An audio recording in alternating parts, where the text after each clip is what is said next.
Okay, now we will be starting with the run on FA160. So we have taken up two parameters, D-dimer and CRP. Now I have strategically taken up these two parameters because one is without diluent, D-dimer it doesn't require any sample diluent, and CRP it requires sample diluent. So we'll just see both the assays because some parameters in FA160 are like using diluent, sample diluent, and some parameters they are not using sample diluent. Okay, so we will be doing these two assays, and also we will just see how the assays run on multiple channels because we have got 6 slots. So how the assays will be running with the multiple channels.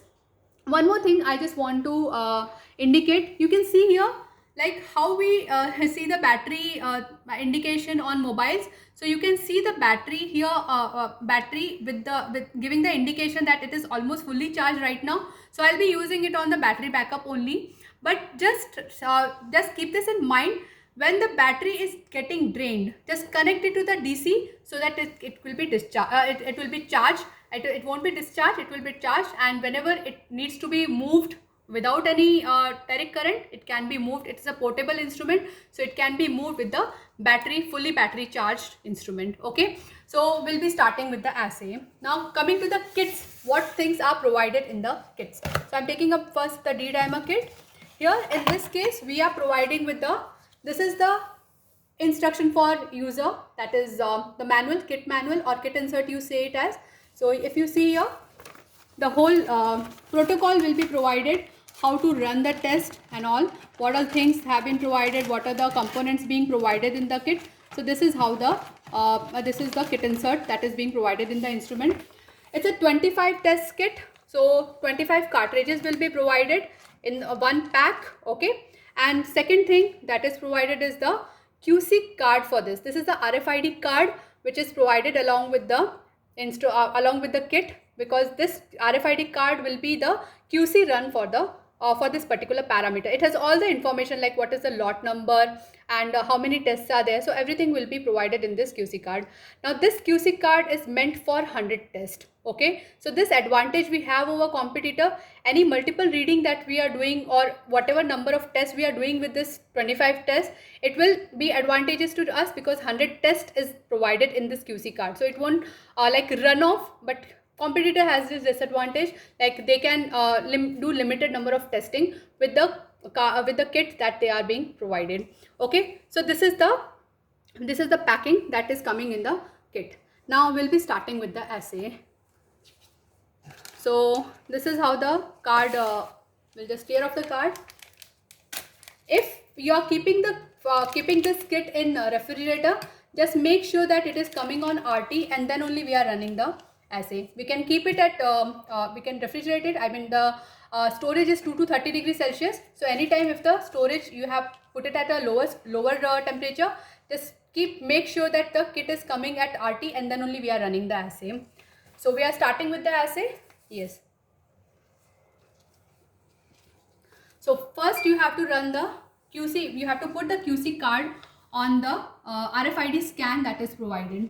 Now you can see here all the information for that particular lot has been taken up here. Okay, so you can see remaining 100 tests. That means I can do 100 tests with this particular QC card that is being provided for this particular lot. The lot number of the kit is provided.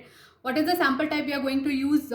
Plasma, serum, whatever sample I need to select, I can select it from here with the drop down that is provided. So okay, so I can select the sample type. Okay, now I have to run it with serum, so I'm running it with serum. Reference we are a D-dimer, we are okay, we are running it with citrated plasma since it is D-dimer. So it will be we are selecting plasma. Okay, reference value for the kit is provided, it's 0.5. So that is already been taken up because I have read the RFID card for the kit. So it has already been taken up. Unit is provided. So this is how once the RFID card is read, so all the information will be taken up on the screen. Okay, now we need to test. So we will just, because D-dimer is the parameter which does not require any diluent, any sample diluent. So we just need to load the specified number, specified volume of the sample in the card. Okay, so we are using the dropper that is provided with the kit and putting the sample on the, loading the sample on the card. Okay, now this will, since I need to put it on incubation, so this will go for incubation. It requires 37 ka incubation, so it is going for incubation, and for 10 minutes it will go for incubation. Yes, so once that is done, once the RFID is run, or when the card is put up, you could see that already the information for that particular card was there on the channel. So I just need to press that, and immediately the incubation will start. Now this is a 10 minutes incubation, so incubation has started. So I will now come back when the incubation is complete. Okay, so the second parameter that we are going to run is CRP. Now CRP uses diluent, so you know kit insert is provided, we have already seen that.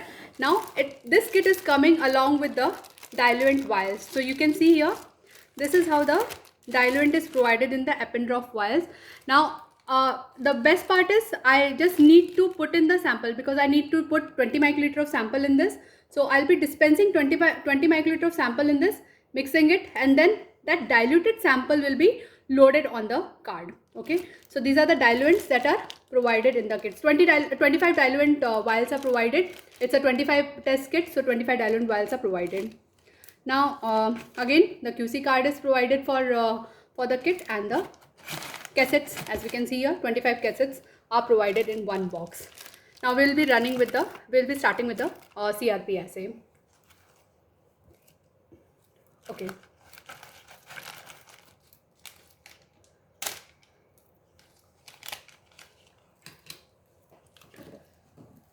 So these are the things that are provided. Now you can see card is provided and one dropper is provided in the kit. Okay.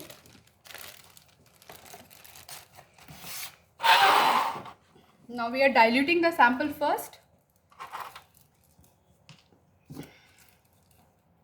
20 microliter of sample need to be dispensed in the diluent.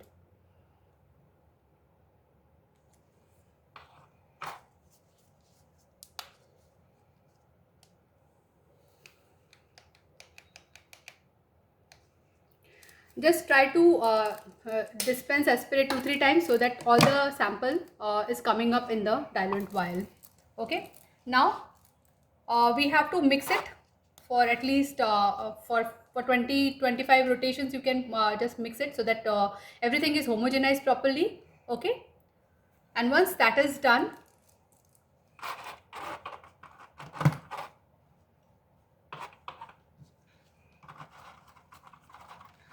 we have to load the sample on the card. You can either use this dropper or the specified volume is provided in the. Now you can see the structure of this dropper. It is not like a normal dropper. It is if you see any excess volume, if we are picking up, so that excess volume will go in the bulb. So I just need to I'm actually putting up 100 microliter only because it is calibrated for 100 microliter. Okay, so any excess volume will go here, so it won't be added to the card. Only 100 microliter will be added to the card. So now we are adding up the loading up the sample on the card. Now we have to read the RFID first, because already one test is running. So now you can see again the things have come up for this for CRP, because second test we are running for CRP. With this RFID card, I have got all the information for CRP test.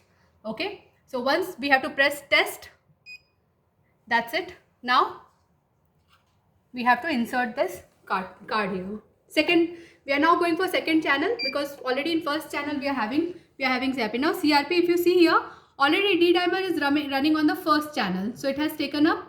So now it is the CRP that is running up.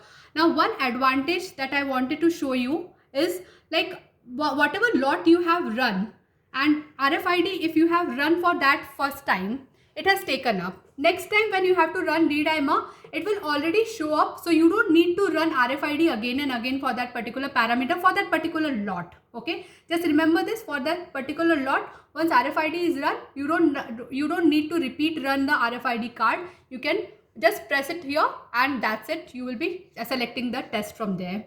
Now she's selecting CRP. Okay, so because the incubation time is 1 minute, so that is the reason this is giving this. Now it has gone for incubation. Test. No. No. So this is how now the incubation is started for CRP. Okay. Now we can see our D dimer is now up. The incubation for D dimer is getting completed. So in some time now we'll go for reading. So we'll just come back. CRP.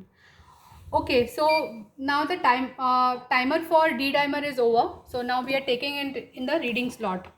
So once we have taken up in the reading slot, press test button. Okay, lot number is correct. So we are just testing for D dimer report. Now it is going, the card is going in for reading.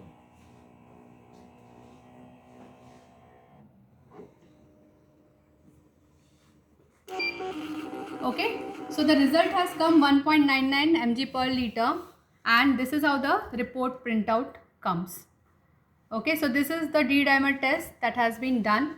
Now our CRP incubation is also being completed. You will hear a beep once the test is complete. Once the incubation is complete, you will hear a beep. Okay, the beep has come. It is showing done. Now we will remove it from the incubation slot and insert it in the reading slot and test. You just make sure it is test. Card is going in for reading. It's based on fluorescent assay, so all the fluorescent bands need to be put up properly in the go to the filters properly, and then the reading will be taken. So band intensity will be taken up and result will be showing here. Sample ID is already taken by default as the second sample because it is the second sample we are running.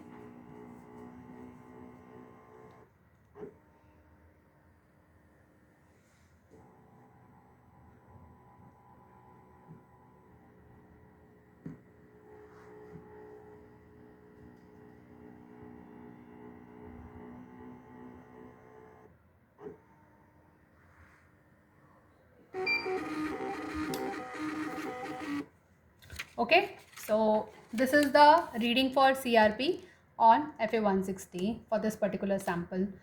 That's it. That is how we have to run the assays on the system. Now, being a multi-channel, I have the advantage that I can run 6 samples at a time. I can incubate 6 samples at a time, and it will give you beep once the incubation is completed. So you can remove it from the incubator slot and put it in the reading channel and test